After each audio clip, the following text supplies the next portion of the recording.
আপোনালোকৰ ভালনে? মোক ফাটাফাটি ৰঙালাও।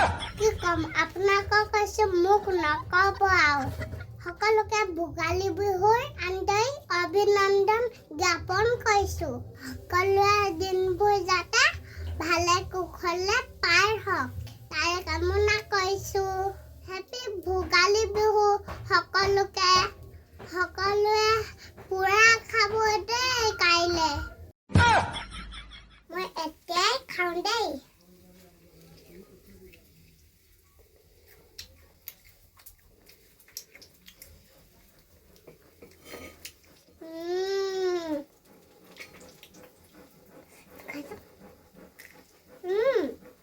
nasty.